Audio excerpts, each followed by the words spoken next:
আদালতের ভিতরে অপরাধীর কাঠগড়ায় ইরা দাঁড়িয়ে আছে। ইরাকে দেখে আকাশ তাকিয়ে আছে এক পলকে। ইরাও আকাশকে দেখে তাকিয়ে আছে। তাছাড়া তাকিয়ে থাকবে নাই বা কেন বলুন তো? কেননা অনেকগুলো বছর পরে যে ওদের দেখা হয়েছে, কিন্তু এতগুলো বছর পরে ওদের যে এভাবে দেখা হবে তা ওরা নিজেরাও জানতো না। এদিকে ওরা দুজনে কোনো কথা বলছে না। ইরা তো চোখের পানি ফেলেই যাচ্ছে। আকাশ চাইলেও একটি বারের জন্য কিছুই জিজ্ঞেস করতে পারবে না, কেননা এখানে ইরা কাঠগড়ায় দাঁড়িয়ে আছে আর আকাশ বসে আছে জজের চেয়ারে। হ্যাঁ, আপনারা ঠিকই শুনেছেন, আকাশ বর্তমানে পেশায় একজন জজ। আকাশের পরিচয় আপনারা জানতে পারবেন, কিন্তু এখন আপনাদের এটা জানতে হবে ইরা এখানে কেন এসেছে, তাও অপরাধী হয়ে। আর আকাশ কিভাবে জজ হলো। ওরা কি আগে থেকে একে অপরকে চিনত?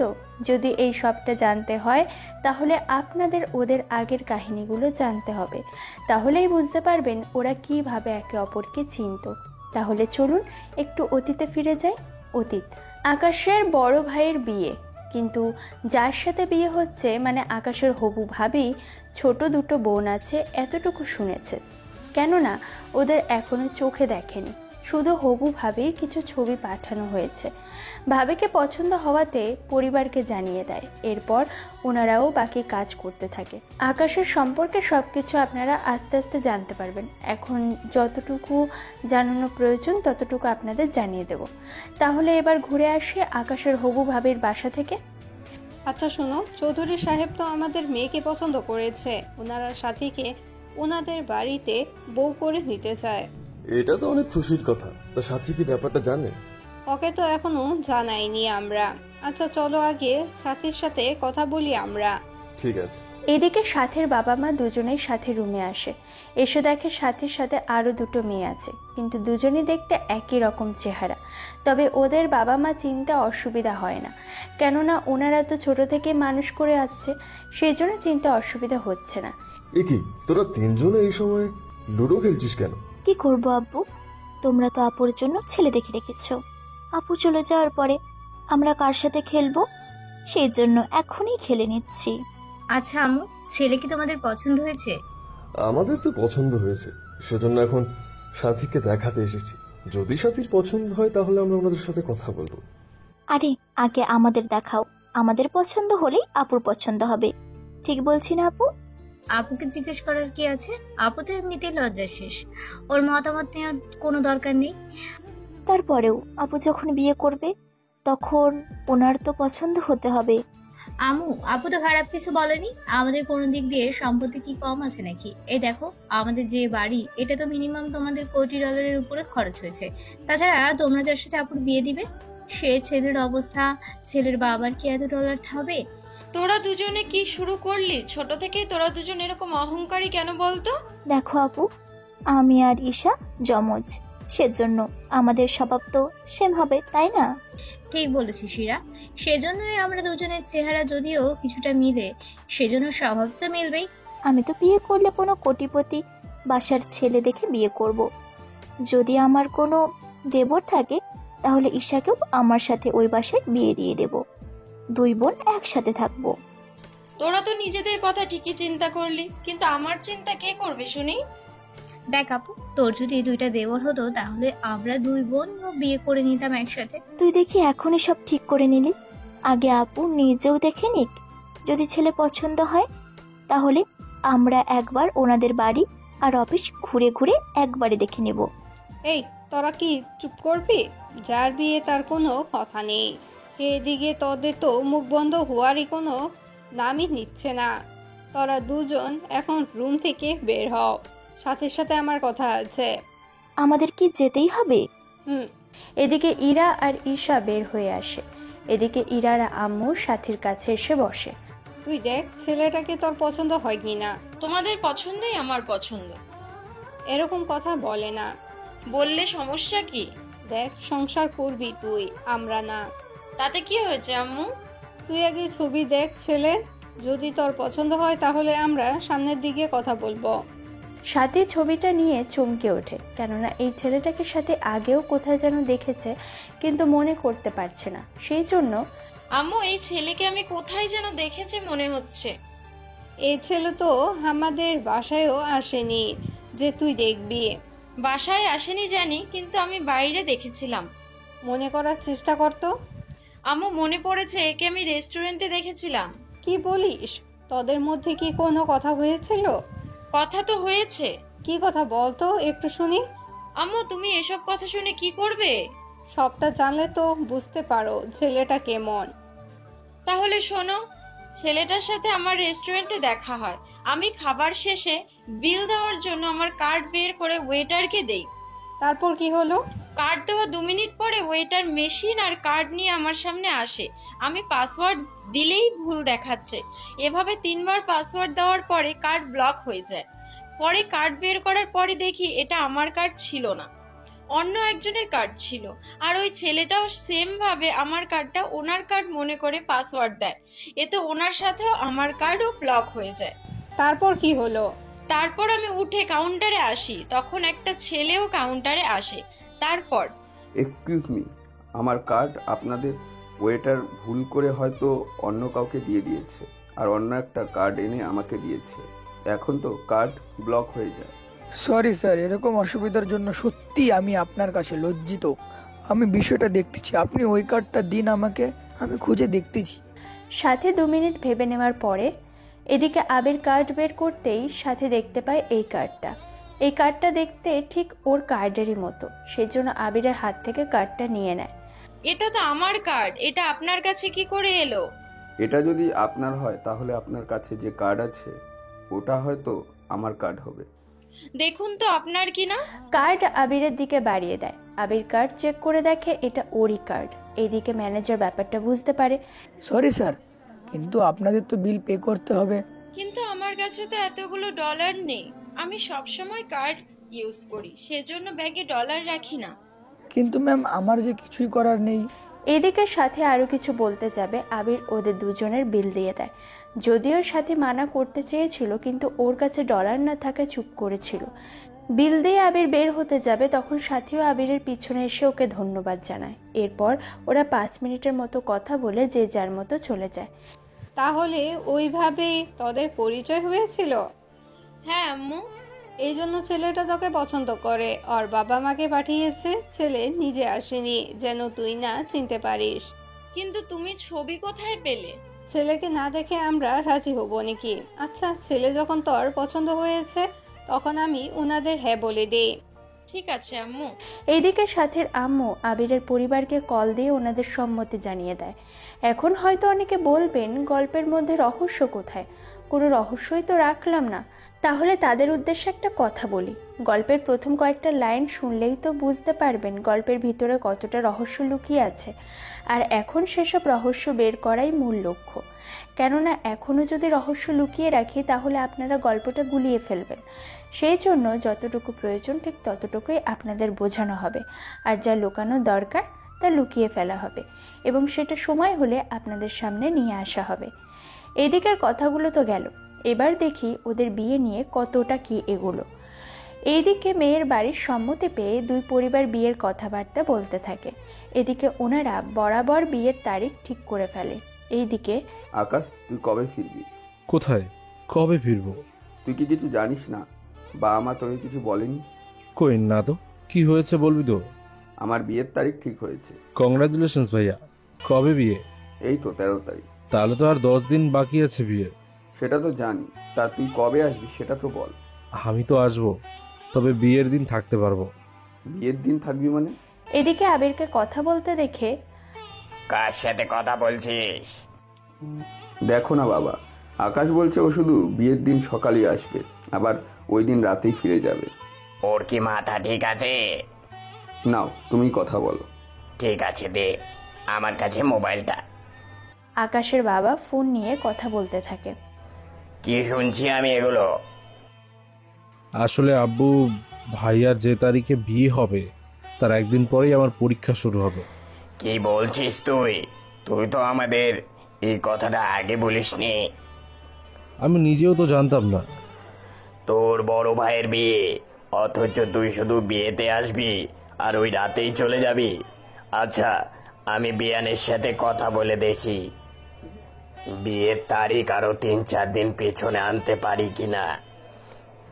কি দরকার আব্বু? তাছাড়া আমি পরীক্ষা শেষ করে 1 মাসের জন্য তো আসতেছি। বিয়েতে থাকাটাই গুরুত্বপূর্ণ। আমি 1 ঘন্টা পর তোকে কল দিয়ে জানাবো।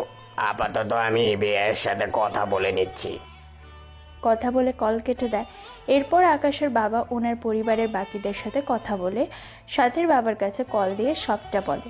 উনি সবটা শোনার পরে বেআই, আমি তো কার্ড ছাপিয়ে 200 জনের মাঝে অলরেডি কার্ড পাঠিয়ে দিয়েছি। এখন বুঝতেই তো পারছেন। আসলে আমার ছোট ছেলে লন্ডনে পড়াশোনা করে, আমি ওকে এতদিন জানাইনি। যাও, আজকে জানালাম। ও আমাকে এইগুলো বলল, কিন্তু আপনারা যখন কার্ড পাঠানো শেষ তখন আর কিছুই করার নেই। দুঃখিত বেআই, আমি আপনার আবদার রাখতে পারলাম না। আরে এভাবে বলবেন না, আসলে আমার ছোট ছেলে থাকলে কাজে অনেক সাহায্য হতো, কিন্তু ও বিয়ের দিনই আসবে সকালে। আসলে কার্ড যদি না পাঠাতাম তাহলে আমি আপনার কথা রাখতে পারতাম। কোনো ব্যাপার না, আমি তাহলে রাখছি। আপনি তাহলে এই দিকটা দেখবেন। ঠিক আছে বেআই। এদিকে কলে কথা বলার সময় ইরা, ঈশার সাথী ওরা পাশেই ছিল। কল কাটার পরেই কি হয়েছে আব্বু? ওনারা হঠাৎ বিয়ে কয়েকটা দিন সামনে আনার জন্য কেন বলল? এরপর ইরার বাবা ওদের সবটা বলতে থাকে। অন্যদিকে আকাশের বাবা ও ওনার পরিবারকে আর আকাশকে কল দিয়ে সবটা বলে দেয়। যদিও এখানে আকাশের কোনো দোষ ছিল না, আবার আকাশের বাবা মা কোনো দোষ ছিল না।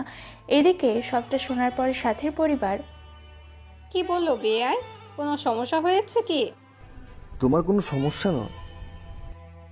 তেমন কোনো সমস্যা না হলে বিয়ের তারিখ চেঞ্জ করতে কেন বলছে?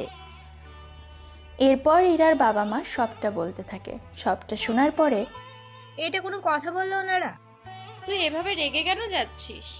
রেগে যাবো না তো কি করবো বলো? বিয়ের তারিখ ঠিক করা শেষ, কার্ড ছাপানো শেষ, এখন বলতেছে তারিখ চেঞ্জ করতে, তাহলে রাগ তো আসবেই।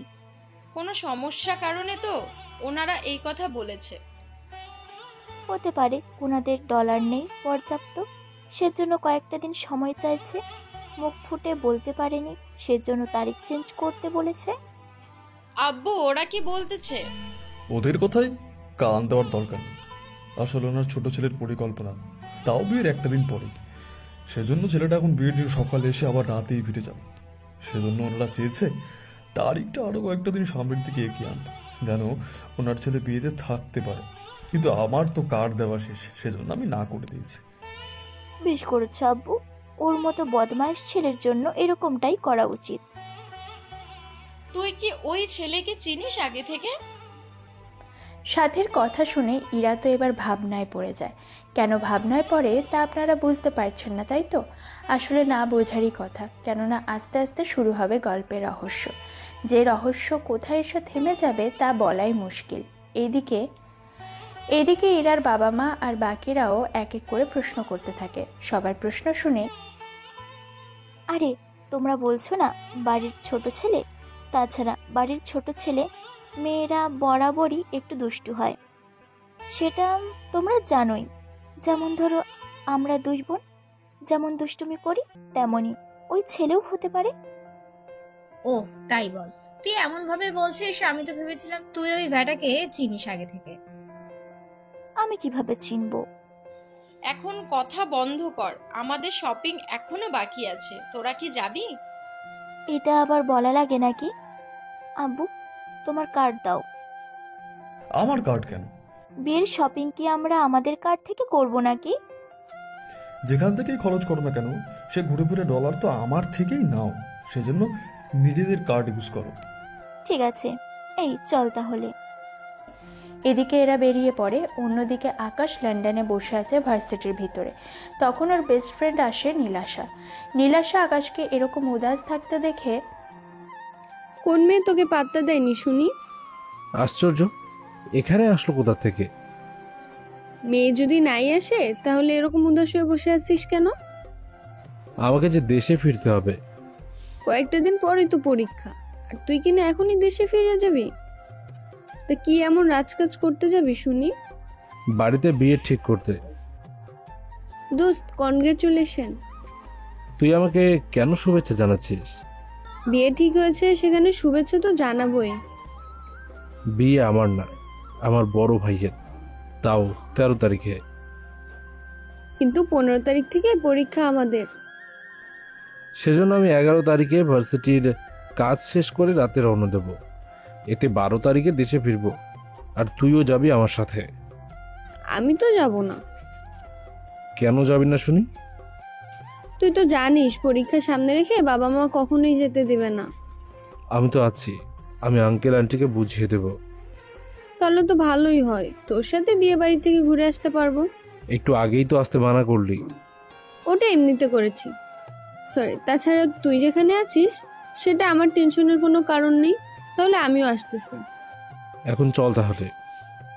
কোথায় যাব? আমার খিদে লেগেছে, আর তুই খাইয়ে দিবি? তুই কি জানিস ভার্সিটির 80% ছেলে মেয়ে ভাবতেছে আমরা বয়ফ্রেন্ড গার্লফ্রেন্ড। কে কি ভাবলো না ভাবলো তা নিয়ে আমাদের ভেবে কাজ নেই। আমরা দুজন ঠিক, মানে সবকিছু ঠিক। আচ্ছা চল। এদিকে এরাও খেতে চলে যায়। আসলে কি হয়েছে বলুন তো, গল্পটা সুন্দর করতে, সাথে ফানি আর রহস্য নিয়ে আসতে যা যা করার দরকার আমাদের লেখক মহাশয় কিন্তু করেছেন। সেজন্য এখানে নীলাশাকে নিয়ে আসা হয়েছে। কয়েকটা দিন পরে আকাশ আর নীলাশা নিজেদের টিকিট করে নেয় এবং ওরা ভার্সিটিতে চলে আসে। এরপর ওরা ওখানের কাজ শেষ করে চলে আসে এয়ারপোর্টে। ওইদিকে আবির মন খারাপ করে বসে আছে। তোর বিয়ে সেখানেই, তুই মন খারাপ করে বসে আছিস কেন? আকাশ নেই সেজন্য মন খারাপ। চিন্তা করিস না, আকাশ দেখবি সময় মতো চলে আসবে। আমাকে বলেছে প্লেনে উঠেছে, আর কিছুক্ষণ পরেই দেশে এসে নামবে, আর আমি একটু পরেই যাব ওদের আনতে। কিন্তু কয়েকটা ঘন্টা পরে তো আবার গায়ে হলুদ, সেজন্যই মন খারাপ। ও তো বাচ্চা না, দেখবি তোর হলুদে ঠিক চলেই আসবে। আসতে পারলেই ভালো। এদিকে কয়েক ঘন্টা পরে অনুষ্ঠান তো শুরু হয়। কনের গায়ে হলুদের কনের বোনেরা তো অনেক মজা করতে থাকে। এদিকে আবির তো কিছুক্ষণ পর পর শুধু কল দিয়ে জিজ্ঞেস করতে থাকে কতক্ষণ লাগবে, এসব প্রশ্ন করতে থাকে। একটু পরে, কে এত কল দিচ্ছে? ভাইয়া জিজ্ঞেস করতেছে কতক্ষণ লাগবে। আর তোকে অনেক মায়া আর ভালোবাসে, কিন্তু তোর বাবা মা তো কল দিল না। আরে সবাই তো একই সাথে, একজনে কল দিলে তো সবাই জানতে পারবে। আচ্ছা এখন এটা বল কতক্ষণ লাগবে? এই তো 1 ঘন্টা। যেতে যেতে 1 ঘন্টা পার হয়ে যায়। একটা গাড়ি বিয়ে বাড়ির গেট দিয়ে ভিতরে ঢোকে। এরপর ওরা দুজনেই নেমে যায়। নীলাশা তো বাড়ি দেখে অনেক অবাক হয়, কেননা বাড়িটা অনেক বড় ছিল, তাও ইরাদের বাড়ির চেয়ে বড়। এটা কি তোদের বাড়ি? কেন? তাহলে তুই এতগুলো দিন কেন বলে এসেছিস তোদের বাড়ি আমার বাড়ির থেকে চেয়েও ছোট? ওটা তো মজা করেছি, এখন চল ভেতরে যাই। ঠিক আছে চল। নীলাশাকে নিয়ে ভিতরে আসে। এইদিকে আবির আকাশকে দেখে বিয়ের স্টেজ থেকে নিচে নেমে দৌড়ে এসে আকাশকে জড়িয়ে ধরে, কেননা অনেক মাস পরে আকাশকে দেখেছে, তার উপর গায়ে হলুদে আসতে পেরেছে, সেই জন্য তো আরও খুশি। এরপর আকাশ নীলাশার সাথে বাকিদের পরিচয় করিয়ে দেয়। এরপর আবির, আকাশ আর নীলাশা অনেকগুলো ছবি ওঠাতে থাকে। এক কথায় যতক্ষণ ওরা ছিল ততক্ষণ শুধু ছবি তুলতে থাকে। এদিকে হলুদের অনুষ্ঠান শেষ। এরপর বাকি মেহমানরা হোটেলে যেতে থাকে আস্তে আস্তে, আর কিছু কিছু মেহমান বাসায় থাকে। এদিকে নীলাশা আকাশের পিছনে পিছনে ওর রুমে আসে, এসে বিছানায় শুয়ে পড়ে। তুই কি এখানে ঘুমাবি?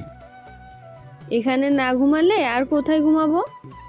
তুই এখানে ঘুমালে আমি কোথায় ঘুমাবো? আমরা দুজনেই একসাথে ঘুমাই। তুই মেয়ে, যদি রাতে উল্টাপাল্টা কিছু করে বসি? তোর উপরে আমার বিশ্বাস আছে, সেজন্য নাটক না করে তাড়াতাড়ি শুয়ে পর, সকালে উঠতে হবে।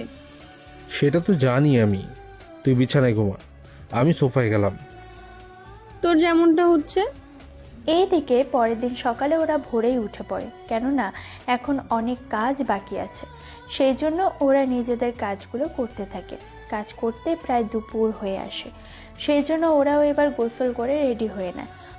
অন্যদিকে ইরা আর ঈশা তো সবটা রেডি করে রেখে দিয়েছে, কিভাবে গেট ধরবে, কত ডলার চাইবে, সবটা ওরা দুজনে ঠিক করে নেয়। একটু পরে আকাশ আবিরকে একদম পারফেক্টভাবে তৈরি করে ফেলে।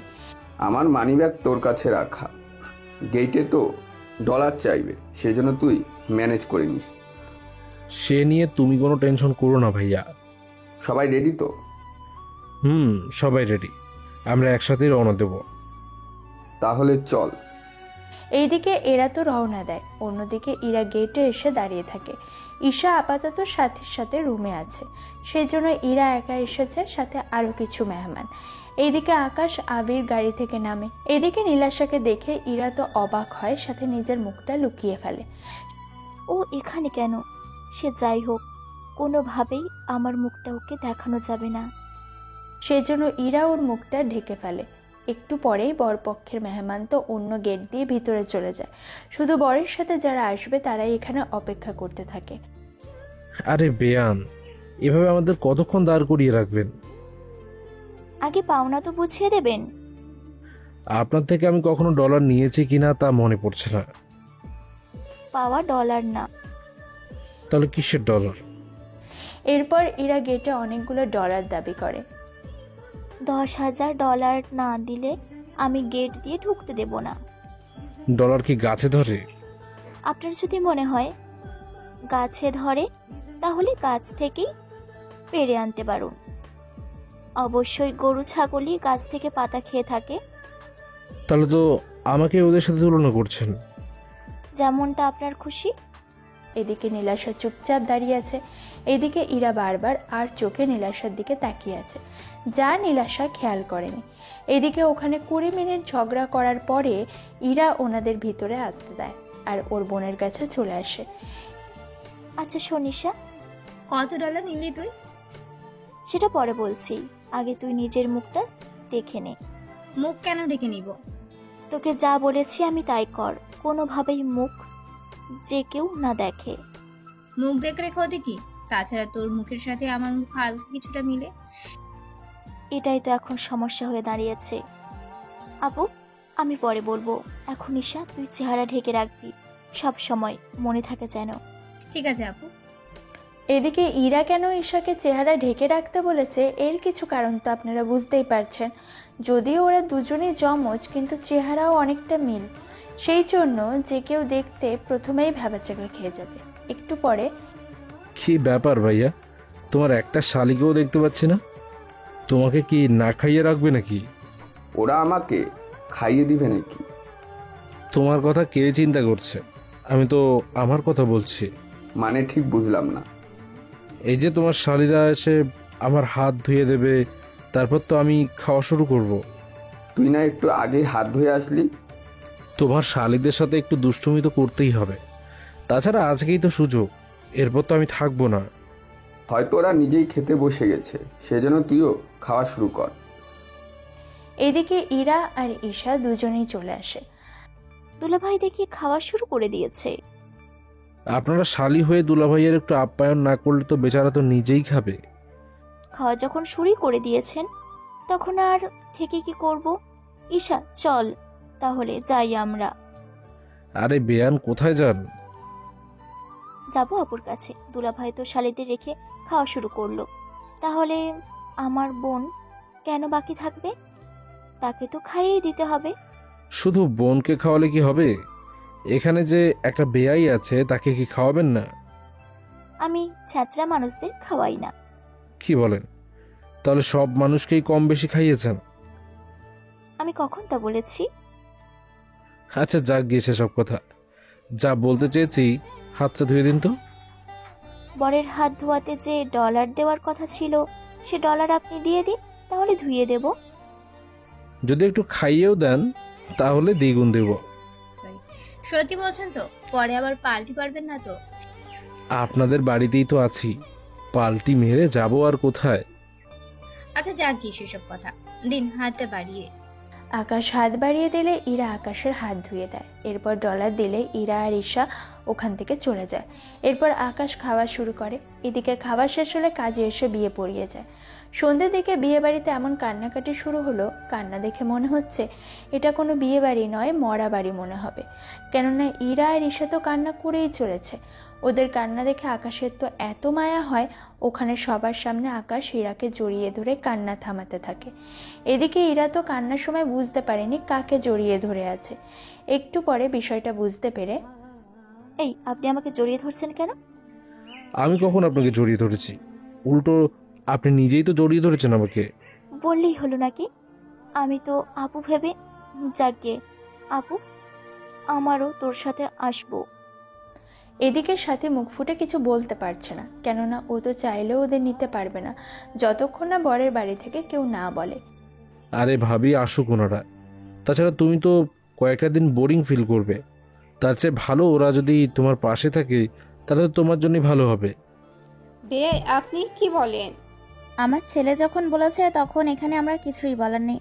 তাছাড়া ওরা আসলে আরো ভালো হয়। ওরা 3 বোন মিলে সব সময় কাটাতে পারবে। ঠিক আছে, আমি তাহলে ওদের ব্যাগ গুছিয়ে দিচ্ছি। তা লাগবে না, আমরা আগে থেকেই গুছিয়ে রেখেছি। তোরা দেখি আগে থেকে সবটা রেডি করে রেখেছিস। তা তো করতেই হবে। তাহলে এখন চলুন, যাওয়া যাক।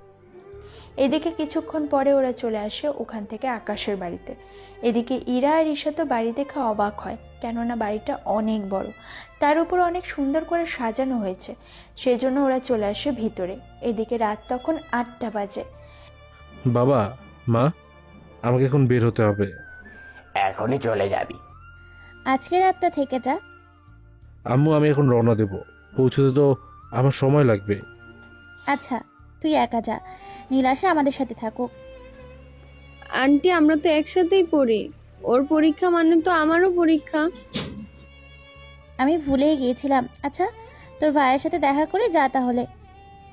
ভাইয়া, আম্মু কোথায়? কোথায় আবার? ওর রুমে। নীলাশা, তুই এখানে দাঁড়া, আর না হয় গাড়িতে বস। আমি ভাইয়ার সাথে কথা বলে তারপর বের হচ্ছি। তাড়াতাড়ি আসছি কিন্তু। 10 মিনিটের ভেতরে চলে আসবো। ঠিক আছে, গেলাম আমি। দেরি হলে কিন্তু আমি আর উপরে উঠতে আসবো না। এদিকে আকাশ 2য় তলায় ওর ভাইয়ের রুমে যেতে থাকে। রুমের দরজা খুলে সামনে তাকিয়ে দেখে কেউ একজন জামা চেঞ্জ করছে। সেজন্য দরজা বন্ধ করে দেয়। এতে একটু শব্দ হয়। কেউ ওখানে? এদিকে ইরা তাড়াতাড়ি করে ওয়াশরুমে চলে যায়। এদিকে সাথে রুমের বাইরে এসে আকাশকে দেখে। আরে আকাশ, তুমি এখানে? কিছু কি লাগবে? আসলে ভাবি, আমি এখন চলে যাব, সেজন্য ভাইয়ার কাছে এসেছি, আর তোমার কাছে, যেন তোমাদের থেকে বিদায় নিয়ে চলে যেতে পারি। কিন্তু দরজা খোলা। বিশ্বাস করো ভাবি, আমি জানতাম না এরকম কিছু হবে, নয়তো এরকমভাবে আসতাম না। তুমি তো ইচ্ছে করে আর আসোনি, তাছাড়া আমাদেরই ভুল হয়েছে। আমরা যদি দরজা লক করে রাখতাম তাহলে এমনটা আর হতো না। তা ভেতরে এসে বসো। না ভাবি, আমি চলে যাব। ঠিক আছে, সকালে তাহলে দেখা হচ্ছে। আমি তো লন্ডনে চলে যাচ্ছি। ওখানে কেন? তুমি কি সব ভুলে গেলে? মনে পড়েছে।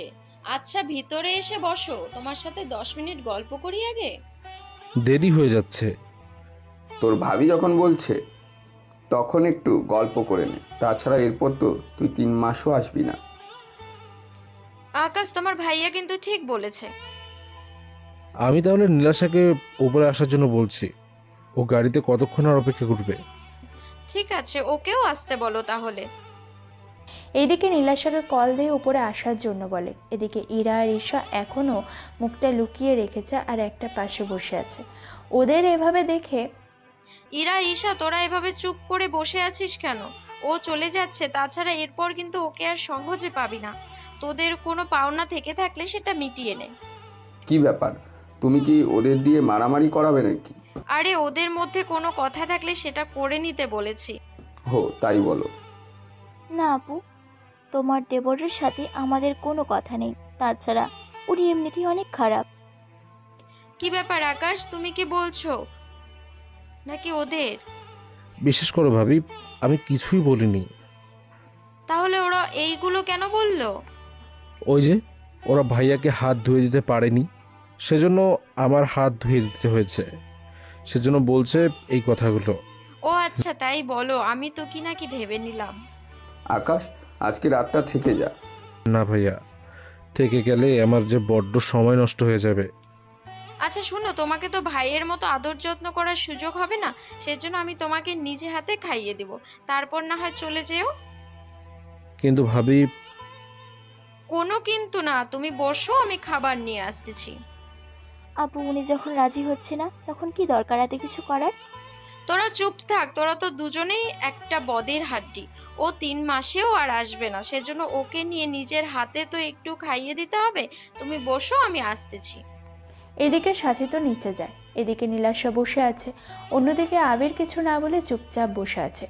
এদিকে রাগে তো ইরা আর ঈশা ফেটে যাচ্ছে, আর দুজনেই দুজনের কানে ফিস ফিস করে কি যেন বলতে থাকে। এদিকে সাথীও চলে আসে। এই নাও, হা করো। এদিকে আকাশ হা করলে সাথী ওকে খাইয়ে দিতে থাকে, সাথে নীলাশাকেও। এক কথায় সাথী আকাশ আর নীলাশাকে খাইয়ে দিতে থাকে। তখন ভাবি দেখো, তোমার বোনেরা কেমন করে তাকিয়ে আছে আমার দিকে। এরকম করে তাকিয়ে থাকলে তো আমার পেট খারাপ হতে বেশি লেট হবে না। ওই তোরা এভাবে তাকিয়েছিস কেন? দেবর পেয়ে বোনদের ভুলে গেলে আপু? থাকবো না এই রুমে। চলে যাচ্ছি আমরা অন্য রুমে। তবে বিয়ান কাজটা কিন্তু ঠিক করেনি, এর প্রতিশোধ কিন্তু আমরা 2 বোন নিয়েই ছাড়বো। এসব কি ধরনের কথা ইরা, ঈশা? এভাবে কেউ কথা বলে কারো সাথে? আমাদের না বলে তোমার বদমাইশ দেবরকে বলতে পারো না? আসার পর থেকে আমাদের 2 বোনের পেছনে জোকের মতো লেগেই আছে। তোরা কি ঝগড়া থামাবি? আচ্ছা তোরা একটু বাইরে যা, ওদের খাইয়ে দিয়ে তখন আসিস। ঠিক আছে, যাচ্ছি। এদিকে এরা বের হয়, অন্যদিকে এবার আবারও ভাবি দেখো দেখো, ভাইয়ার হিংসে হচ্ছে আমাকে দেখে। ওর কেন হিংসে হবে? এই যে তুমি আমাদের দুজনকে খাইয়ে দিচ্ছ, অথচ ভাইয়া একা একা বসে আছে, ভাইয়াকে একবারের জন্য খাইয়ে দিচ্ছ না, সেজন্য হিংসে করছে। আমি কখন এমনটা করলাম? তুই কিন্তু এবার সত্যি মার খাবি। আমি কি মিথ্যে বলেছি নাকি? তুমি তো। আচ্ছা বুঝতে পেরেছি। আবির, তোমাকে খাইয়ে দেওয়ার জন্য তো বাকি পড়ে আছে। তাছাড়া ওরা 2 জন মাত্র লোক, তার উপর চলে যাবে। তুমি তো থাকবে, তখন না হয় ভাইয়ে দেব। বিশ্বাস করো, আমি এমন কিছু বলিনি। আকাশ, তুই কিন্তু অনেক ফাজলামো শুরু করেছিস। একটু একটু ফাজলামো তো করবেই। আচ্ছা ভাবি, আমরা তাহলে যাই এখন। একটা কথা। কি কথা বলো? তোমার জন্য একটা গিফট এনেছি, এই নাও গিফটে। খুলে দেখি কি আছে এটাতে। খুলে দেখো আগে। সাথী খুলে দেখে একটা নেকলেস আছে, তাও ডায়মন্ডের। নেকলেসটা এতটা সুন্দর ছিল, সাথে সাথে সাথে ওটা গলায় পড়ে। দেখো তো কেমন লাগছে আমাকে। সত্যি অনেক সুন্দর লাগছে। আকাশের চয়েস আছে বলতে হবে। তাহলে দেখলে তো আমার ভাইটা কত ভালো, আমাকে নেকলেস দিল, কিন্তু তুমি স্বামী হয়ে এখনো কিছুই দিলে না। সেসব তো রাতে দিব। আচ্ছা তোমরা থাকো, আর দোয়া করি তোমাদের দাম্পত্য জীবন সুখীর হোক। তাহলে ভাইয়া ভাবি আসি তাহলে। সাবধানে যেও। এরপর ওরা বাড়ি থেকে রওনা দিয়ে বেরিয়ে আসে। এইদিকে গাড়িতে নীলাশা অনেক প্রশংসা করতে থাকে আকাশের ভাবির সম্পর্কে। এইদিকে ঈশা, আজকের এই অপমানের প্রতিশোধ কিন্তু নিতেই হবে আমাদের। একবার এই বজ্জাত লন্ডন থেকে আসুক, তারপরে মজা বুঝাবো। ততদিন তাহলে অপেক্ষা করতে থাকি। সেটাই করি। এদিকে আকাশ প্লেনে উঠে ওর ভাবিকে কল দিয়ে সবটা বলে। রাত 12টায় আবির আর সাথী রুমে বসে আছে। এই নাও তোমার উপহার। আরে আমি কি জানতাম নাকি আকাশ এরকম উপহার নিয়ে আসবে? তবে যাই বলো না কেন, আকাশকে আমি দেবর হিসেবে মেনে নিতে পারবো না। দেবর হিসাবে মেনে নিতে পারবে না মানে? কারণটা কি? কারণ হচ্ছে আমি ওকে দেবরের চেয়ে ছোট ভাইয়ের চোখে দেখি। কারণ ওর মতো দুষ্টু ভাই কয়জনের কপালে জোটে বলো? আমি কি খারাপ নাকি? তুমি তো। সাথী বাকিটা বলার আগে, না থাক, এইসব জেনে আপনাদের কোনো কাজ নেই। এইদিকে আকাশ চলে আসে লন্ডনে। এখন আপাতত গল্পের মোড় এখানেই আটকে রাখি। আমরা এখন আপাতত গল্পের প্রথমে ফিরে যাই। যখন আবার প্রয়োজন হবে অতীতে ফিরে আসব, কিন্তু এখন তো অতীত তেমন একটা দরকার পড়ছে না, সেই জন্য বর্তমানে ফিরে আসছি, যেখানে ইরা কাঠগোড়ায় দাঁড়িয়ে আছে আর আকাশ জজের চেয়ারে বসে আছে। বর্তমান। আপনারা আদালতের কাজ শুরু করতে পারেন।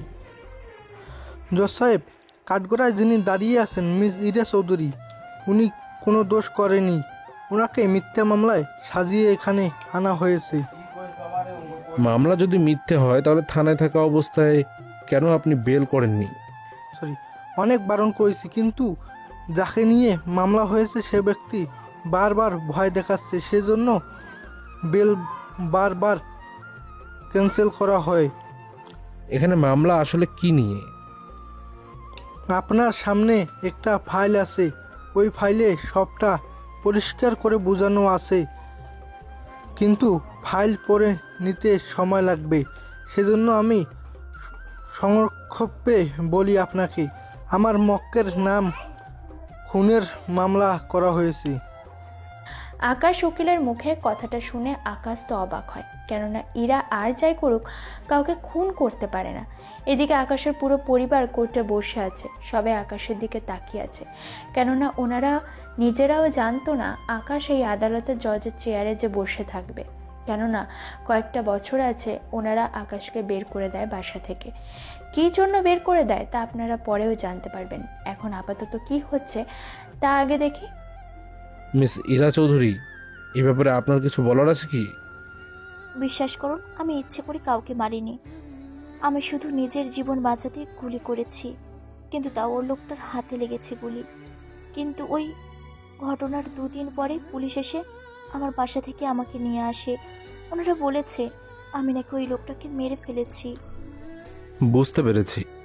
আমি 7 দিনের সময় দিলাম, এর ভেতরে ফরেন্সিক রিপোর্ট আর পুলিশকে বলে দিচ্ছি এই কেসের প্রতিটা তথ্য জোগাড় করে আমাকে জানাবেন। জি স্যার, তাই হবে। এরপর পুলিশ ইরাকে নিয়ে যায়, সাথে পুরো পরিবারও ওখান থেকে বের হয়ে আসে। এদিকে আকাশকে এভাবে দেখতে পারবে পুরো পরিবার তা ওনারা ভাবতেও পারেনি।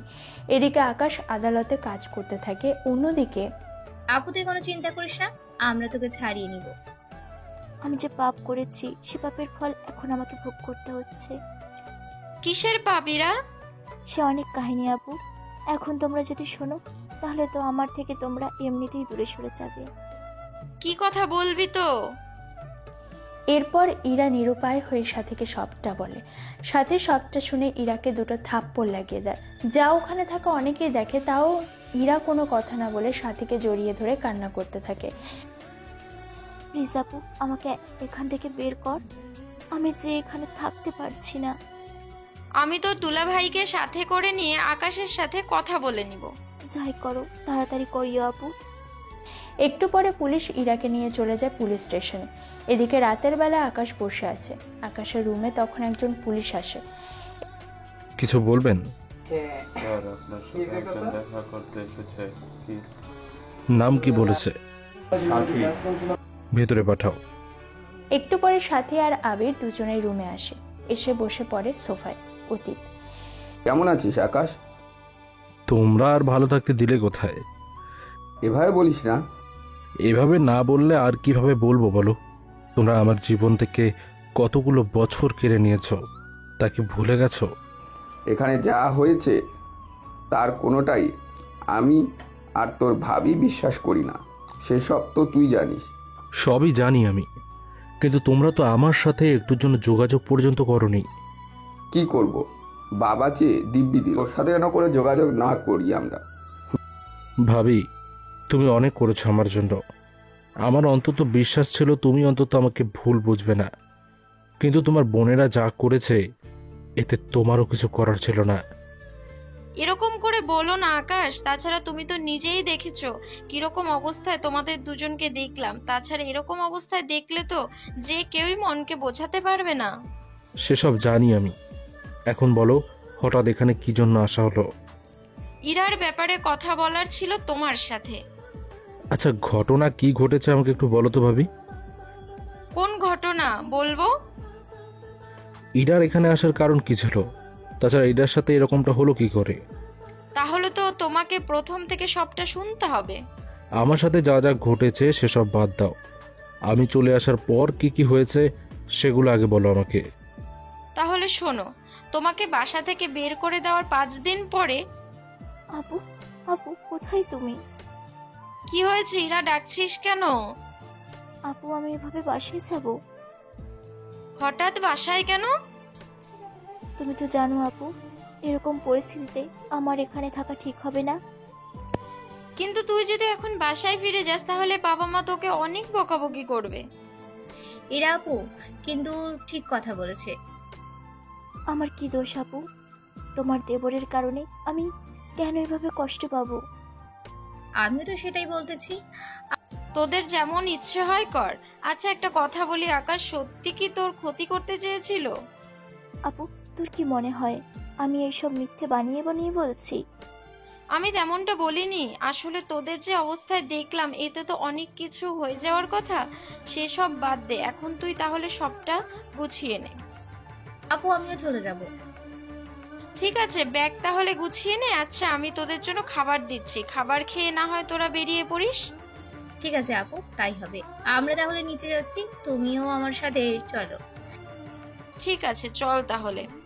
এদিকে সাথীও ওদের সাথে নিচে নামে। ইরা তো অনেকটা ভয়ে ভয়ে নিচে নামতে থাকে।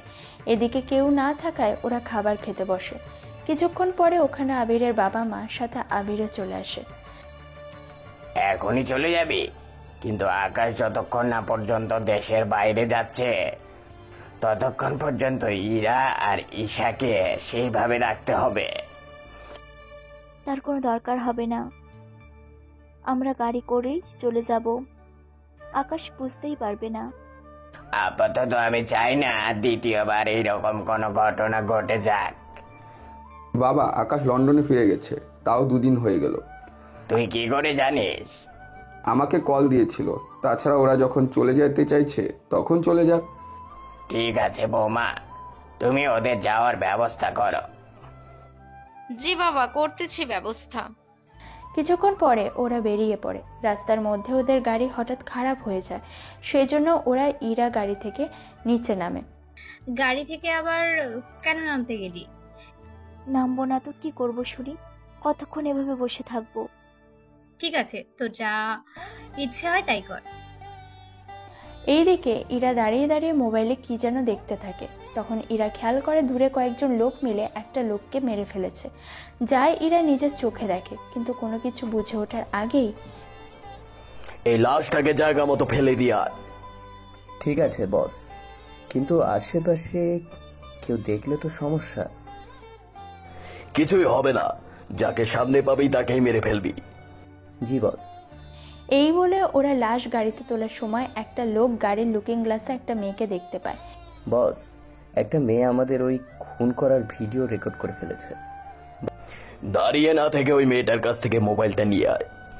যদি আপসে না দিতে চায় তাহলে ওকে মেরে ফেল। এদিকে ডেভিলের লোকগুলো ইরাকে ধরার জন্য আসে। এদিকে ইরা ব্যাপারটা বুঝতে পেরে গাড়িতে এসে বসে। ততক্ষণে গাড়ি ঠিক হয়ে যায়। এদিকে গাড়ি চলতে থাকে, কিন্তু ওরা গাড়ির নাম্বারটা নোট করে নেয় এবং চলে আসে ওদের বসের কাছে। বস, মেয়েটা তো পালিয়ে গেছে। কিরে, পালালো? তোরা ধরতে কেন পারিসনি? মেয়েটা গাড়ি করে চলে গেছে। তবে চিন্তা করতে হবে না বস, গাড়ির নাম্বারটা রেখে দিয়েছি। ওই নাম্বার দিয়ে আমাদের সব তথ্য জানতে পারবে। সাব্বাস বেটা, তাহলে আজকেই কাজে লেগে পড়। মেয়েটা কোনো কিছুই ফাঁস করে দেওয়ার আগেই ওর থেকে এটা নিতে হবে। জি বস, তাই হবে।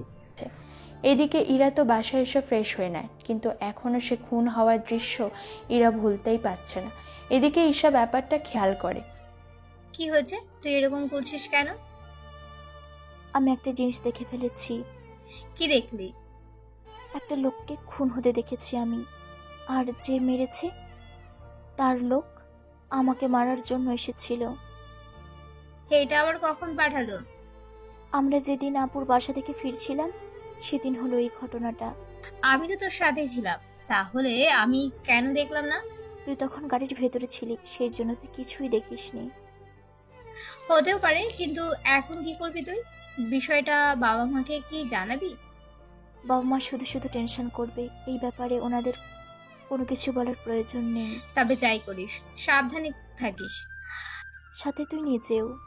আমি আবার কি করেছি? আমাদের চেহারা যে কিছুটা মিলে। উফ আল্লাহ, সব জায়গায় তুই ঝামেলা করছিস আর ফার্স্ট হয় আমাকে। কি করবি, আমি যে তোর বড় বোন। তুই আমার কচুর বড় হোস। আমাদের মধ্যে কে বড় এটা তো মা বাবার দূরের কথা, নার্সরা ভুলে গেছে। আমি যে তোর থেকে বড় সেটার প্রমাণ কিন্তু আমার কাছে আছে। শুনি কি প্রমাণ? আমি হাইটে তোর থেকে বড়, সেই জন্য আমি তোর থেকে বয়সেও বড়। তোর এই লজিক তোর কাছেই রাখ, আমাকে বুদ্ধ বানানোর চেষ্টা করিস না, বুঝলি? এখন তুই ঝগড়া অফ কর, কিভাবে এই চিন্তা থেকে মুক্ত হব সেটা বল আমাকে। একটা কাজ করি, আমরা দুজনেই কিছুদিন মুখটা লুকিয়ে রাখি, এতে ওরাও আমাদের চিনতে পারবে না। কিন্তু গাড়ির নাম্বার তো ওরা পড়ে নিয়েছে। আরে গাড়ি তো এখনো রেজিস্ট্রেশনই হয়নি, সেজন্য ওরা অ্যাড্রেস তো পাবে না। তাছাড়া তুইও মামলা করতে যাবি না যে ওরা তোকে পাবে। সেটাও তো কথা। টেনশন আমি সব ভুলে গেছি। ভাগ্য ভালো তুই মনে করিয়ে দিলি। হয়েছে, এখন তুই ঘুমা। এদিকে ওরা ঘুমিয়ে যায়, অন্যদিকে আকাশ বসে আছে লন্ডনে নীলাশার সাথে। তুই কি জানিস না বর্তমানে আমার অবস্থা কেমন যাচ্ছে? আরে সামান্য একটা বিষয় নিয়ে এত মন খারাপ করলে কি চলে? এই সামান্য বিষয়টা যে আমার থেকে আমার পরিবারকে কেড়ে নিয়েছে। ধ্যাত, এত ভাবতে হবে না তোকে। আচ্ছা তুই এখান থেকে আমার সাথে আমার বাসায় থাকবি। আমি কেন তোর বাসায় থাকতে যাব? আচ্ছা এতদিন তো তোর পরিবার থেকে ডলার দিত খরচের জন্য, কিন্তু এরকম অবস্থা এখন তোর পরিবার তো তোর কোনো খরচ দিবে না। তাছাড়া এখানে তুই আগের মতো যদি রুম ভাড়া করে থাকিস তাহলে প্রতি মাসে থাকা খাওয়া মিলে যা খরচ হবে সেটা তো তুই সামলাতে পারবি না। কিন্তু তোর বাসায় এভাবে দিনের পর দিন আমি থাকতে পারবো না। তাছাড়া আঙ্কেল আন্টি দেখলে কি বলবে? বাবা মা কোনো কিছুই বলবে না। তাছাড়া বাবা মা আমাকে বলেছে তোকে নিয়ে আমাদের বাসায় আসার জন্য, সেজন্য আমি আজকে তোকে নিয়েই যাব। যদি না আসি আমি? তোকে মেরে অজ্ঞান করে নিয়ে যাব। না থাক, তার কোনো দরকার পড়বে না, আমি সবটা গুছিয়ে নিচ্ছি। এদিকে ওরা দুজনে সবটা গুছিয়ে নিয়ে নীলাশার বাসায় আসে। নীলাশার বাবা মা দুজনেই ছিল বাসায়। আকাশ ওনাদের দেখে সালাম দেয়। ওনারা সালাম নিয়ে আকাশের সাথে কথা বলতে থাকে, কিন্তু ওই দেশে কি হয়েছে তা ওনারা জিজ্ঞেসও করেনি। দেখো আকাশ, তোমার সাথে তোমার বাবা মা কি কি করেছে তা আমরা জানতেও চাই না, এবং তুমি কি করেছো সেটাও জানতে চাই না। আমি শুধু এটা বলবো, তুমি আজকে থেকে আমার ছেলে হয়েই থাকবে এই বাসাতে। তোমার কোনো কিছু দরকার হলে আমাকে বলবে। কিন্তু বাবা, আমি ওকে ভাই হিসেবে মানতে পারবো না, অনেক অসুবিধা আছে। কি অসুবিধা? আমরাও একটু শুনি। দেখো বাবা, আমি এত কিছু বলতে পারবো না। আমি ওকে ভাই হিসেবে মানবো না, তবে একটা কথা আছে। কি কথা? আকাশ আর আমার মধ্যে যে সম্পর্কটা এত বছর ধরে থেকে আসতেছে সেটাই থাকবে আমাদের মধ্যে। তুই যখন এটাই চাস তখন তাই হবে। তা আকাশ, তুমি কি বলো? আমার মনে হয় ভাই বোনের সম্পর্কের চেয়ে আমাদের মধ্যে আগে যে সম্পর্ক আছে সেটা থাকাই বেটার হবে। যেমনটা তোমাদের খুশি। তাহলে আমি কোর্টে গেলাম, তোমরা তাহলে আড্ডা দাও। আমি আসবো কি আপনার সাথে? তুমি এখানে এসে কি করবে? আঙ্কেল, আমি তো আইন বিষয়ে পড়াশোনা করতেছি। জজ হওয়া আমার অনেক স্বপ্ন ছিল। আমি তো নিজেও জজ, সেজন্য আপনার সাথে থাকলে কিভাবে কি করতে হয়, কোন কেস কিভাবে হ্যান্ডেল করতে হয় তা অন্তত আমার একটু আইডিয়া হবে। তুমি তাও আসার জন্য বলেছো, আর নীলাশাকে দেখো, কত করে বলেছি আমার সাথে কোর্টে এসে কিভাবে উকিল আর জজরা কথা বলে তা শেখার জন্য, কিন্তু ওকে তো আনতেই পারছি না। আঙ্কেল চিন্তা করবেন না, আমি যখন এসেছি তখন সবটা হবে। আমরা দুজনে সকালে ভার্সিটিতে ক্লাস করে দুপুরে রেস্টুরেন্টে খেয়ে কোর্টে চলে আসব। তারপর আপনার আর বাকিদের কথাবার্তা বোঝার চেষ্টা করব। তাহলে আজকে তোমরা রেস্ট নাও, কাল থেকে না হয় আসিও। কিন্তু বাবা আমি আসবো না। আঙ্কেল, আপনি কোনো চিন্তা করবেন না, ওকে আনার দায়িত্ব আমার উপরে ছেড়ে দিন। তাছাড়া তোকে তো বইয়ের পাশাপাশি এগুলো প্র্যাকটিক্যালিও করে নিতে হবে, এতে জ্ঞান অনেক বাড়বে। থাক, পাম দিতে হবে না, আমি যাব। তবে আকাশ বললে কিন্তু আমি আসতে রাজি হয়েছি, নয়তো আসতাম না। হয়েছে, আর বলতে হবে না। আঙ্কেল, আপনি তাহলে আসুন। এইদিকে নীলাশার বাবা তো চলে যায়, অন্যদিকে আকাশ আর নীলাশা পাশাপাশি রুমে থাকে। দুজনেই ফ্রেশ হয়ে নিচে নামে। এরপর নীলাশার মা খাবার বেড়ে দিলে ওরা দুজনেই খেতে থাকে। এরপর ওরা দুজনে ওদের রুমে ঘুমাতে চলে যায়। এদিকে এরা তো ঘুমাচ্ছে, অন্যদিকে চলুন ইরা আর ঈশা ঘুম ভাঙার পরে কি করছে তা শুনে আসি। সকালে ওরা দু বোন নিচে নামে, তখনই এরা তোর কি একটুও লজ্জা করছে না? আমি কি করলাম যে আমার লজ্জা লাগবে? এত কিছু করার পরও বলছিস কিছুই করিসনি? আম্মু, তুমি আমার উপরে কেন রেগে আছো বলো তো? তোর কি কোনো দোষ নেই? বিশ্বাস করো আম্মু, এরার কোনো দোষ নেই। আমি নিজের চোখে দেখেছি বেয়াই আপুকে জোর করে রুমে ঢুকে নেয়। তাছাড়া তুমি বড় আপুকে দরকার হলে জিজ্ঞেস করে নিতে পারো। তার কোনো দরকার নেই এখন, এটা বল আমাকে। এখন এই সবটা যদি জানাজানি হয় তাহলে তোর বিয়ে দিব আমি কি করে? আম্মু, এত টেনশন কেন নিচ্ছ বলো তো? কিছুই হবে না। তাছাড়া দুই পরিবার ছাড়া বাইরের কেউ তো জানার কথা না, আর জানবেও না।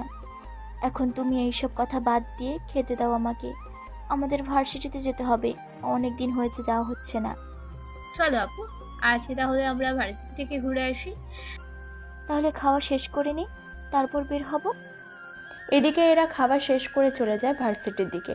এদিকে ইরার মা বুঝতেই পারছে না এত কিছু হয়ে যাওয়ার পরেও ইরা এত শান্ত হয়ে থাকছে কি করে। এইদিকে এরা ভার্সিটিতে এসে ক্লাস করতে থাকে। ওদের দু বোনকে ভার্সিটির বেশিরভাগ ছেলেই পছন্দ করে, কিন্তু চেহারা কিছুটা এক হবার কারণে বেশিরভাগ ছেলেই আবার সবটা গুলিয়ে ফেলে। তার মধ্যে রকি আর রনি ওদের মধ্যে আছে। রকি আর রনি দুই ভাই, তবে ওরা দুই ভাই সারাক্ষণ মেয়েদের ইফটিজিং করার ধান্দা খুঁজতে থাকে। কেননা ওর বাবা যেমন বড় লোক, আবার তেমনই পাওয়ারফুল একজন রাজনৈতিক লোক। সেজন্য রকি আর রনিকে কেউ কিছু বলতে সাহস পাচ্ছে না। সেই জন্য ওরা নিজেদের মতো করে এভাবে ইফটিজিং করতে পারে। এইদিকে ওরা দু ভাই চলে আসে ইরা আর ঈশার কাছে। আচ্ছা, তোমাদের চেহারা দেখলে মাঝে মধ্যে বুঝতে পারি না কে কোনটা। কে কোনটা মানে? আমি বলছি আসলে কে ইরা আর কে ঈশা সেটাই বুঝে উঠতে পারছি না। এত কিছু বুঝে তোর কি কাজ সেটা বল। কেন, তোর কি বুঝিস না কিছু? দেখ, তোদের দুজনের জন্যই ভালো হবে তোরা আমাদের বিরক্ত করা ছেড়ে দে। যদি না ছাড়ি তখন কি করবি তোরা? আমরা আমাদের দুলাভাইকে কল দিব, উনি এসে তোদের দেখে নেবে। আচ্ছা, তোরা কি জানিস না আমরা কে, কি করতে পারি, আমাদের পরিচয় কি? আমরা সবই জানি, কিন্তু আমাদের দুলাভাই কাছে তোর কিছুই নেই। ডাক তাহলে তোদের দুলাভাইকে, আমিও দেখি একটু। ইরা এরপর কল দেয় আবিরকে। আবির কল রিসিভ করে কথা বলে চলে আসতে থাকে ভার্সিটিতে। সাথে কিছু সিকিউরিটি তো আছেই, ওদের নিয়ে চলে আসে ভার্সিটিতে। এদিকে রকি আর রনি তো অপেক্ষা করতে থাকে। 20 মিনিট পরে আবির আসে ভার্সিটিতে। কি হয়েছে? আমাকে এবার ভার্সিটিতে কেন আসতে বললে? দুলাভাই, এই ছেলে দুটা প্রতিদিন আমাদের দুজনকে অনেক বিরক্ত করে। শেষমেশ এই লোককে এনেছিস? দুলাভাই, আশেপাশে সিকিউরিটি দেখে, ও কি তোর ভয় লাগে না? তোদের দুজনকে তো পরে দেখতেছি, আগে তো দুলাভাইকে দেখে নিচ্ছি। তা দুলাভাই, আপনি কি জানেন আমরা কারা আর কি আমাদের পরিচয়? দেখলেন ভাইয়া আপনার সাথে কিভাবে কথা বলছে? দেখতেছি আমি। তা তোরা আগে নিজেদের পরিচয় দে, তারপর আমি দেখতেছি তোদের সাথে ঠিক কি কি করা যায়। এভাবে রকি আর রনি ওদের পরিচয় বলতে থাকে। পরিচয় শুনে আকাশ হাসবে নাকি ওদের মারবে ঠিক বুঝতে পারছে না। সেই জন্য তোদের পরিচয় শুনে ভালো লাগলো। আর এই কার্ড তোদের পকেটে রাখ, এটা তোদের বাবাকে নিয়ে দেখাবি। তবে তার আগে তোদের একটা ব্যবস্থা তো করতেই হবে। সিকিউরিটি ওদের দুজনকে ভালো মতন মারতে থাকো, যেন 5 থেকে 6 মাসের আগে ওরা বিছানা থেকে উঠতে না পারে। ওই, তোর এত বড় সাহস তুই আমাদের মারার জন্য বলিস?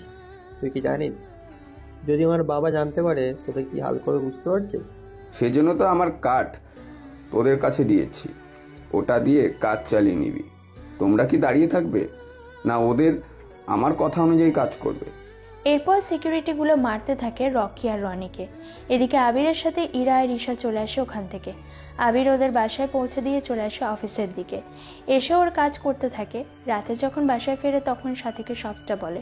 সাথী তো সবটা শুনে অবাক হয়ে যায়। তা ওরা এখন ঠিক আছে তো? ঠিক আছে, এখন তাহলে শুয়ে পড়ো। এরা তো শুয়ে পড়ে। অন্যদিকে রকি আর রনি ওরা দুজনে হসপিটালে ভর্তি। এদিকে ডক্টর চিকিৎসা করতে থাকে, অন্যদিকে রকির বাবা হসপিটালে চলে আসে। উনি হসপিটালে এসে কথা বলতে থাকে ডক্টরের সাথে। কি হয়েছে আমার ছেলেদের? ওদের সুস্থ হতে কতদিন লাগবে সময়? দেখুন, ওনাদের যেভাবে মারা হয়েছে শরীরে কোনো মারধর করেনি, তাই কোনো রক্ত বের হচ্ছে। তাহলে তো ওরা তাড়াতাড়ি সুস্থ হয়ে যাবে, তাই না ডাক্তার?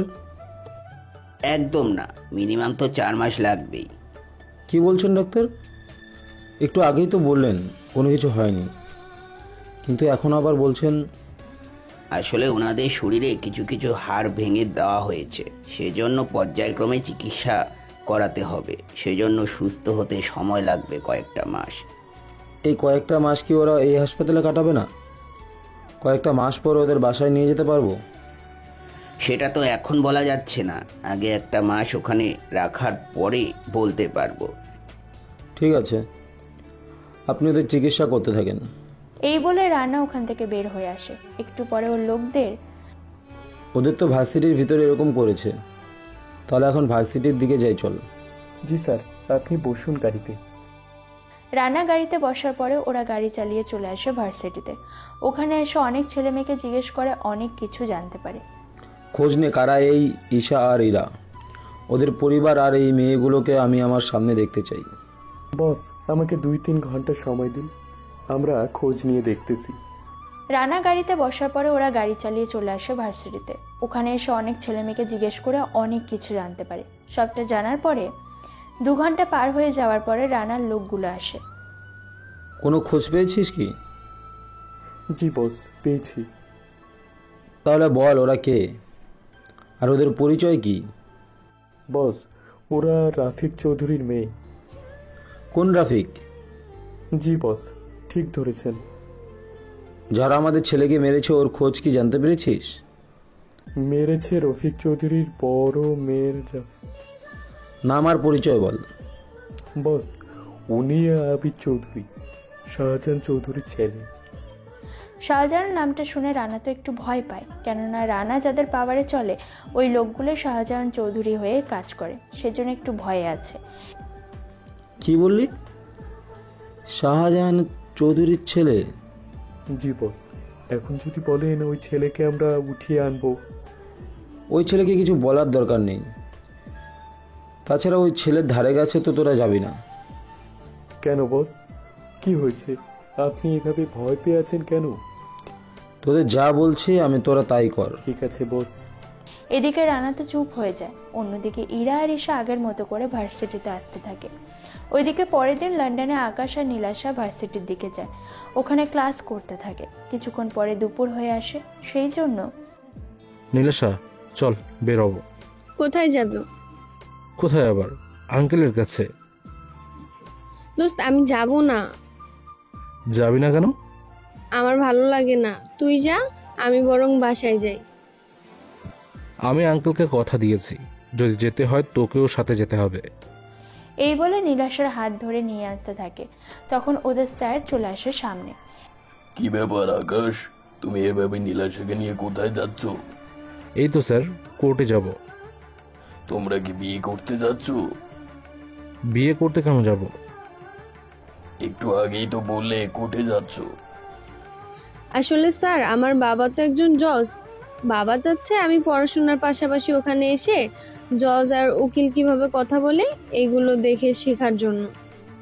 এটা তো অনেক ভালো কথা, পড়াশোনার পাশাপাশি তোমাদের প্র্যাকটিক্যালও করা হয়ে যাবে। কিন্তু স্যার, ও তো যেতেই চাইছে না। তাছাড়া স্যার, আমাদের ভার্সিটিতে যদি এরকমভাবে প্র্যাকটিক্যালভাবে ক্লাস করাতেন তাহলে কিন্তু অনেক ভালো হয় ছাত্রছাত্রীদের জন্য, তাহলে অভিজ্ঞতা হতো ওদের। তুমি কথাটা ঠিক বলেছ। আমি তাহলে কালকেই বোর্ড মিটিং এ কথাটা বলবো। তাহলে 1 সপ্তাহের ভিতরে এরকম একটা রুম বানিয়ে নেব, যেখানে তোমাদের কথাবার্তা শেখানো হবে। তাহলে স্যার আমি ওকে নিয়ে গেলাম। ঠিক আছে, যাও। তো স্যার আমি যাব না। আকাশ, তুমি ওকে কিভাবে নিবে সেটা তুমি জানো, আমি গেলাম। এদিকে নীলাশা রাজি না হওয়ায় আকাশ ওকে জোর করে কাঁধে তুলে নিয়ে এসে গাড়িতে বসায়। ওই কুত্তা, তুই আমাকে কাঁধে কেন নিলি? তুই দিন দিন যে হারে মোটা হচ্ছিস, এতে তোকে টেনে তো নিয়ে আসা সম্ভব না। এই তুই আমাকে মুটকি বললি? আমি তো মোটা বলেছি। ওই একই হলো, আজকে আমি বাবাকে বলবো। কি বলবি শুনি? আমার জন্য জিম করার মেশিন আনতে, দেখবি 1 মাসের ওজন কমিয়ে নেব। সাথে তোকেও বলবো জিম করার জন্য। তুই জানিস না আমি এত তাড়াতাড়ি উঠতে পারি না। আমাকে যে জোর করে এখানে এনেছিস, এবার আমিও তোকে প্রতিদিন উঠাবো, মনে রাখিস। তুই সকালে রুমে ঢুকতে পারলে তো আমাকে উঠাবি। তুই কি আমাকে বোকা পেয়েছিস? বোকা কেন মনে করব? আমি যদি আমার রুমের দরজা ভেতর থেকে আটকে দিই, তাহলে তুই কিভাবে ঢুকবি ভিতরে? তো রুমেই থাকবো, তাহলে সকালে তোর কান ধরে আমি তোকে উঠিয়ে নিব। ওদের ঝগড়ার ভিতরে ইরার বাবা চলে আসে। কি ব্যাপার? কি নিয়ে কথা হচ্ছে তোমাদের? তুমি কখন এলে? তার আগে এটা বল, তোরা কি নিয়ে ঝগড়া করছিস? আমি ওকে জোর করে এখানে এনেছি বলে ও আমাকে সকালে উঠিয়ে জিম করার জন্য বলছে। বাবা তুমি জানো ও আমাকে মুটকি বলেছে, সেজন্য আমি একা জিম করব কি করে? কিন্তু আঙ্কেল, মুটকি তো নীলাশা, আমি কেন জিম করব? দেখো, ওটা আমাদের মামলা। তোমরা যেভাবে খুশি সেভাবে কাজ করো, এই ব্যাপারে আমি কিছু বলবো না। দুপুরে খাবার খেয়ে তোমরা কোর্টের ভেতরে ঢুকবে আমার সাথে। এরপর ওখানকার ব্যবহার আর পরিস্থিতি বুঝতে থাকবে আস্তে আস্তে। ঠিক আছে আব্বু। উনি এসেই এরপর ওরা খাবার খেয়ে ভিতরে আসে। ওখানকার পরিস্থিতি দেখতে থাকে, কিভাবে কথা বলতে হয়। এভাবে 1 মাস ধরে ওরা দুজনে কোর্টে এসে এইসব শিখতে থাকে। 1 মাসে ওরা অনেক কিছু শিখে ফেলে। 1 মাস পরে আকাশ, তোমার পরিবারের সাথে যোগাযোগ হয়েছে কি তোমার? মাঝে মাঝে ভাইয়ার সাথে যোগাযোগ হয়। তোমার পরিবার কি এখনো রেগে আছে আগের মতো? জি আঙ্কেল, কয়েক মাস পরে তো পরীক্ষা আমাদের, ওখানে তো অনেক খরচ। ভাইয়াকে বলছি ডলার পাঠাতে, বলছে যেদিন ডলার লাগবে তার 2 দিন আগে বলে দিলে ভাইয়া পাঠিয়ে দেবে। ডলার আমি দিয়ে দিতাম। আঙ্কেল না, থাক। এমনি যা করেছেন আমার জন্য, এই ঋণ শোধ করা যে সম্ভব হবে না আমার। সেসব কথা রাখো, তুমি আমার ছেলের মতো। তোমার উপর ভরসা আছে বলেই নীলাশাকে আমি তোমার সাথে পাঠাতে পারি কোথাও। আচ্ছা, তুমি তাহলে ঘুমাতে যাও। জি আঙ্কেল, যাচ্ছি। এই দিকের কাহিনী তো শুনলেন, এবার দেখি ওই দিকের কাহিনী কি হচ্ছে তা আমরা শুনে আসি। ওইদিকে আব্বু, আমি কয়েকটা দিন ভার্সিটিতে যাব না। ভার্সিটিতে কেন যাবি না? আব্বু, আমার অনেক ভয় আছি। কি নিয়ে এত ভয়? আব্বু আমি বলছি, কি নিয়ে এত ভয়? ঠিক আছে, বল তাহলে।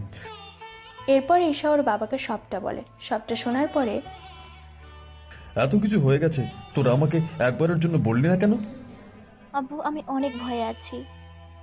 আমরা তো দুলাভাইকে সবটা বলেছি, তাছাড়া উনি ওদের সাহায্যও করেছে।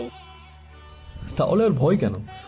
কিন্তু ভাইয়া, এরা কি সব সময় আমাদের সাথে থাকবে? তোরা দুজন শুধু আমাকে টেনশনই দিয়ে গেলি, এখন আমি কি করব? তুমি বরং আবিরের সাথে কথা বলো, ওদের তো অনেক ক্ষমতা, ওরা তো একটা কিছু করতেই পারবে। ঠিক আছে, আমি তাহলে কালকে এসে কথা বলে নেব। এদিকে ডেভিল আর ওর লোকেরা বসে আছে, ওদের সাথে রানাও দেখা করে। আরে বন্ধু, তুই এখানে কেন? তাও এতদিন পরে কি মনে করে? বন্ধু, এসেছি তোর সাথে কিছু কথা শেয়ার করতে। কি কথা বল। রানা এরপর সবটা বলতে থাকে। সবটা শোনার পরে তুই কোনো চিন্তা করিস না, আমি ওই ব্যাপারটা সামলে নেব, কিন্তু তোকে যে একটা সাহায্য করে দিতে হবে আমার। কি সাহায্য লাগবে বল। আমি একটা মেয়ের ছবি দেব তোকে, ওই মেয়েটাকে খুঁজে দিতে সাহায্য করতে হবে। একটা মেয়েকে খুঁজে পাচ্ছিস না তুই? এটা কি কোনো কথা হলো? আমার লোকেরা অনেক খুঁজেছে কিন্তু পায়নি ওই মেয়েটাকে, সোজা তোকে খুঁজে দিতে হবে। তাছাড়া তুই রাজনৈতিক লোক, তোর জন্যই এটা খোঁজা খুব সহজই হবে। ঠিক আছে, ছবিগুলো পাঠিয়ে দে। ডেভিল যখন রানার হাতে ছবি দেয়, রানা নিজেই অবাক হয়। এটাই কি সেই মেয়ে? তুই কি ওকে চিনিস? চিনি মানে? আমার দুটো ছেলেকে হাসপাতালে পাঠানোর পেছনে এদের দুজনের হাত আছে। দুজন বলতে? দুজন বলতে এদের সাথে ওর বোনও আছে।